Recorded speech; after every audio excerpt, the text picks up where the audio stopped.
Welcome to the Life Multiplied podcast, where we sit down with local community members to hear their stories and learn what they love about the Bloomington-Normal community. Welcome to the Life Multiplied podcast. Today I have a very special guest. If you would like to go ahead and introduce yourself. Sounds good. My name is Krista Gooris, and I am the owner and lead stylist with House of Color here in Normal. Okay, So can you tell us a little bit about yourself? Yeah.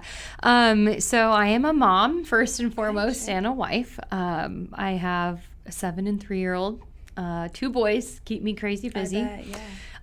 Married to my husband, Daniel. This will be our 10-year anniversary this year. Oh, congrats. Yeah, I am an Illinois native. I grew up in a very small town north of here called Roanoke, Illinois. Okay, yeah, I've heard of it. Yeah. I went to Western Illinois for college, and then my husband and I moved away, and then about, 2018, we found ourselves with our first child and wanting to come back to Illinois. So we landed here just because of Illinois State University. Both of our careers led us there, and so now we want to grow some roots here. Okay, awesome. I know that was going to be my next question. How did you end up here? How did I end up here? I know.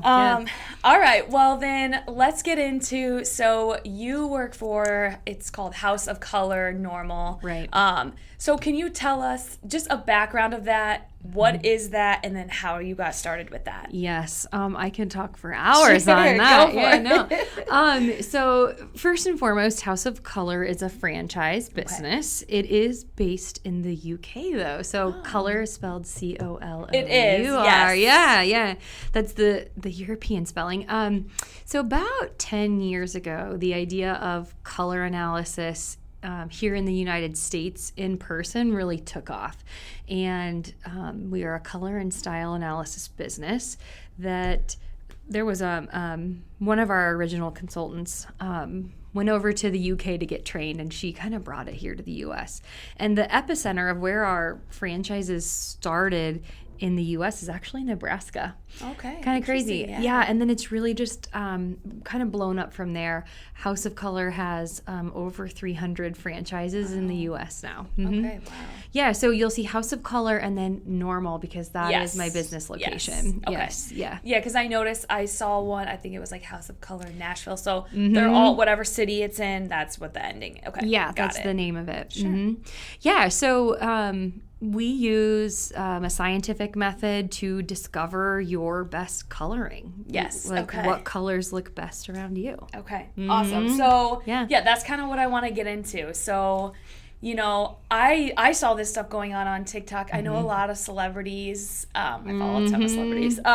They are posting this and like getting this done, and it's honestly, it has blown up and become like a pretty big thing. Yeah. Mm-hmm. So can you just tell us the process of that, or like why someone would want to do that? Yeah, I know, right? Like why? Right, yeah. It seems kind of vain, or it seems very niche, right? Yeah. I mean, we all want to look good all the time, so maybe this will help. We do. We want to look our best, and we want to make sure that the stuff that we're buying is meaningful and sustainable and will last a long time.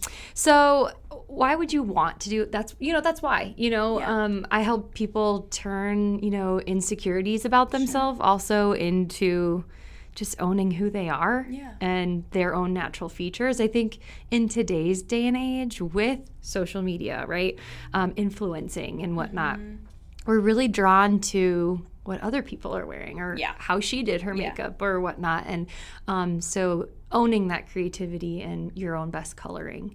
So you know the 3 primary colors, right? Do you remember them? Not to put you on the spot. Yeah, well, here we are putting me on the spot. The 3 primary colors: red, yellow, and blue. And those 3 primary colors make up every color in the world, even our skin tone, our eye color, our hair color, all of that. And what we're looking at is the undertone of your skin and then the overtone of your skin. So we are an in-person analysis. You have to come to my studio, no makeup on, which is a vulnerable moment for a lot of people. Yeah. And you sit in front of a mirror, and I'm taking these colors back and forth, really to figure out deep down in the subcutaneous fat layer of your skin, do you have primarily yellow or do you have primarily blue under there? And that's our first step of the process. Do you have blue or yellow undertones? And then we need to take the lens a little bit bigger and look at you as a person. Do you need bright colors or do you need soft and blended colors? And we use a 4-season system, which breaks colors into warm and cool. Okay, so there's warm colors and there's cool colors. Sure. The 2 warm seasons are autumn and spring. Okay. And then the 2 cool seasons are winter and summer. Okay. And so I'm moving you around this color wheel, and I'm trying to figure out where you land in harmony with those colors, because we want to surround you with relative colors that make you look your best. Okay. Yeah. Interesting. It's a 2-hour process, and it takes a long time. That's what I was just going to get into. So I was checking out the socials and your website and whatnot, and it can be anywhere up to, what was it, like 6, could it be up to 6 hours? Yeah, I have a whole day where we can, that talks into, our style portion of what we do as well, because we can talk about color all day long, right? The best makeup colors, your best hair colors, your best clothing colors. But what about style? We all have personalities and we're pretty cool people, right? And so the pieces that we're picking up, am I going to wear it, right? It can be in the right color, but it might still sit there for a long time because you're just like, oh, I feel frumpy in this. Sure. Or this doesn't show my personality, or we don't even think about that. Yeah. So a whole day might look like we do color in the morning and then we do style in the afternoon. Sure. And we have lunch together, all those fun things. Yeah. But it's it can be as little as a 2 or 3 hour appointment, and we can break, do your color first, and then I tell everybody, I'll see you in a year for style, or we can do it all in one. Yeah. Okay. So you can split that up. Yeah. Okay. So you kind of walked us through the typical process. So do you get a lot of people that reach out to you, or how do you market yourself in the Bloomington-Normal community? Yeah. Well, it's all word of mouth. Really, word of mouth is my biggest. It is my biggest compliment too, because a referral means a lot. So because of the popularity on social media, all of us of the House of Color stylists, we have a main website that we funnel actually a lot of clients around us. So say you're listening to this and you don't live here, you can put your zip code in and see your closest consultant. So I see a lot of people through web traffic, but also really creating meaningful connections in the community. Yeah. And then I'm my own walking billboard, right? I want to be more trustworthy for people through my color and style, and be somebody that people look up to or want to know more about. Yeah. Okay. So is there a memorable time or a memorable client that came in and that story kind of just stuck with you, or how whether it was the styling or the color analysis kind of there are so helped many. them out? I'm sure. Yeah, there are so many. So not necessarily one in particular, but I do know that a lot of people that I work with, color can be emotional. Sure. Or somebody can come and they're really not feeling beautiful or feeling worthy of feeling beautiful, right? And so there's sometimes emotions of wow, I look and I feel amazing. Right. And I really try to create that space for people to feel emotions and whatnot. But the best one is when you put on a lipstick on someone and they're like, I hate lipstick, but this looks amazing, right? And I think I have a client every week that's probably no, I don't want to put lipstick on. But those feelings just of creating more purpose for that person, and caring about, not so much it's that they care about how they look, they care about how people perceive them. Yeah. Oh, yeah, definitely, 100%. Yeah. I don't have really any other. Oh, I do have one crazy story. Sure, if you want let's to hear it. Okay. Yes. So we live here in the Midwest, and my studio currently is out of the sunroom of my back of my home. But I was talking to you, and we're moving into a commercial space. But there was a tornado warning the sirens went off. It was back in May. I remember. I think I was doing a podcast that day here, so I do remember that. Yeah, and so we need all natural light for our process. So it's a bunch of windows, and I looked at my client, and I'm like, do you want to be here right now? Do you want to keep doing this? And it was just kind of a crazy experience. We said we trauma bonded together because we were kind of scared. Yeah, but we were like, scary. Is this real? Sometimes, Midwest weather it's blow over. But yes. Yeah. So that was a funny story too. Yeah. So I don't think we touched on this. So how did you get into this? This is a good story. Yeah. So we lived in Fargo, North Dakota for a while. And I had my son there, my first son, who's 7. He was born there. And it was like a transitional point in my life. And I didn't quite feel like I knew who I was anymore. I was in the throes of motherhood, also lived away from family, and kind of felt lonely and alone. And so it was like a late night feeding with a newborn, and I was scrolling, of course, through Instagram. Of course, yes. Yeah, and I had kind of come across this idea of color analysis through a gal in Des Moines, Iowa, and I just felt so connected to her, and I was like watching that she was a House of Color consultant. I was really studying on what is color analysis, and I sat on it for 6 months, because I was like, okay, is this something that I do want to do? I'd have to drive, right? Like I didn't have anyone near me. And I said, yeah, I'm going to do it. So I drove. My analysis is with our now CEO of House of Color. House of Color was really kind of in its infancy here when I discovered it. And it was, I say to people, there's a spectrum of my clients, and it's, wow, that was fun. I'm glad I did that, to the other side of the spectrum of, wow, that changed my life. Mm-hmm. And I was on that side that said, wow, this changed my life. And I think I knew early on that doing this and educating people in this way, teaching them something new or something different was kind of a passion. Sure. My mom tells me that my first word was makeup, so this fits really well. And so it's really been incredible to see it grow here. Once we moved here to Illinois, I was like, okay, we're growing roots. Yeah. There's no franchise here. Let's do it. Yeah, awesome, mm-hmm. Great. Mm-hmm. So, can you share just like any tips to somebody who maybe is thinking about it, or maybe they want to try and do a little bit of something on their own, just like any tips you have for them? Absolutely. So tips are, I'm very blessed to be booked out a long time. Okay. So it's also helpful to think about, if you book an appointment, it might be a couple months, which is a good problem to have. That's a good problem. Mm-hmm. Yeah. So maybe start looking at dates now. But tips and tricks for somebody on their own. There are some things I can tell you that are really hard and fast for a lot of people. And the biggest one is that all the time, Navy's going to be better than black. Really? Really? Gosh, I love black. I know. I always wear black. You have beautiful navy pants on. I do. Though. I switched it up today. I did. Black is such a comforting color, right? Or it's a mood. Yes. Yeah. So black is technically, in light, the absence of all color.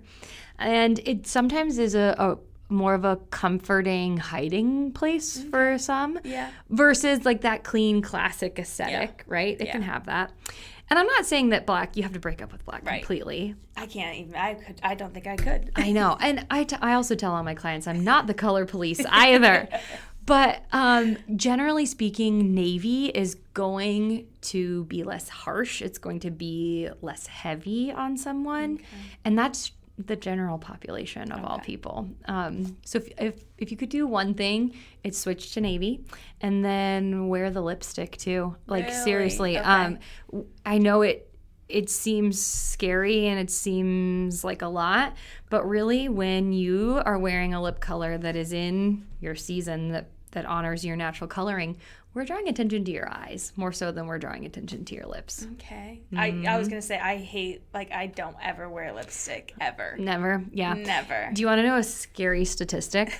Yeah, sure. The average human that wears lip products will ingest almost 7 pounds of lip product in their life because it's on their lips, right? I mean, yeah, that makes sense. So maybe it's sometimes important to think about the ingredients in it too.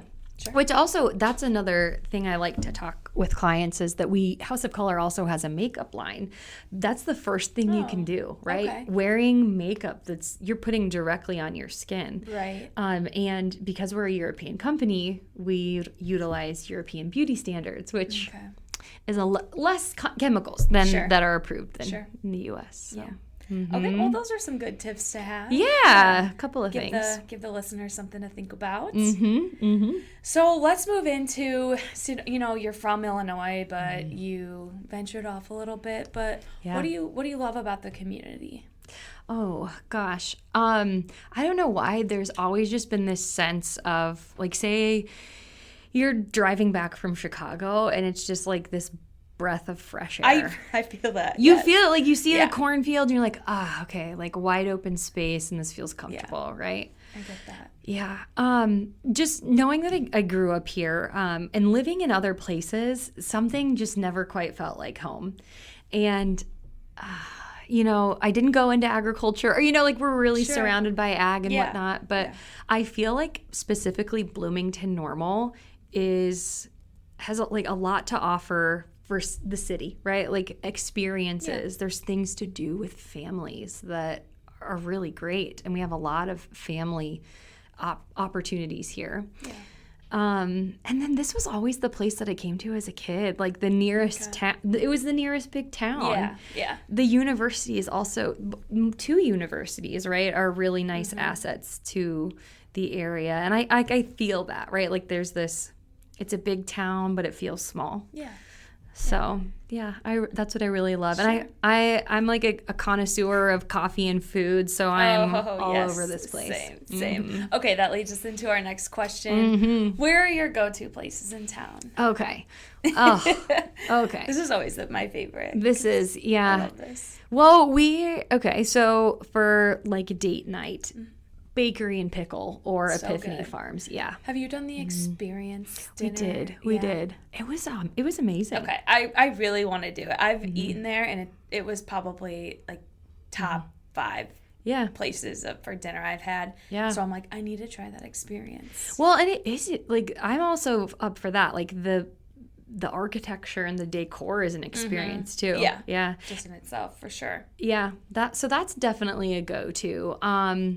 My go-to coffee place is Level Up, which that's been a really nice new place as well. And it's very nice in there. It is, yeah. Yeah, it's very cool. Okay. Mm-hmm. Where do you like to take your family? Oh gosh. So we are Fairview Park or the pool members. We definitely summertime we're pool people. Okay. We have memberships to the zoo and also Children's Discovery Museum. Okay. Yeah. I know. I just went there my fiance, his family lives up in the suburbs. So they took the train down for just the day. Yeah. And all we had to do was stay in Uptown. We went to Coffee Hound. Yeah. We went to the Children's Discovery Museum. Lunch at BNEDC. And then ended the day with Theo's ice cream. And you can get off the train. You don't have to leave. It's perfect. Yeah. But the Children's Discovery Museum, I mean, I had no need to go there because I don't have kids or family with kids around here. And when I went, I'm like, this is amazing. It's a gem. Yeah. It's a serious, We like to go out to Iron Coyote too, like just with 2 boys, they like to climb and be crazy. Yeah. And then there's so many parks and fun things to do. So we try to get outside. We also were big into off-road biking. So we head out to Evergreen. Evergreen, yeah. And they have amazing bike trails up there. Yeah. Okay. Even if and they're not hard, but even if you just wanted to do an easy bike trail out in nature, that's really fun too. All right. That's a good little hidden gem to know. Mm-hmm. Yeah. All right. Well, do you have anything else you would like to share on behalf of House of Color? Yeah, no. I'm really thankful for, of course, the opportunity to get to talk, right? Of course. It's because really the more you know, right? Sure. And of course, I have a passion to impact everybody with color, but the more people, the better. So. Okay. And then we'll be sure to link your socials and everything on this podcast. So I appreciate you taking the time today to come on the Life Multiplied podcast. Yes, thank you so much. Thank you so much for listening to this week's episode. We hope you enjoyed it. Be sure to tune in to next week's episode, where we talk with local community members to learn more about Life Multiplied here in Bloomington-Normal.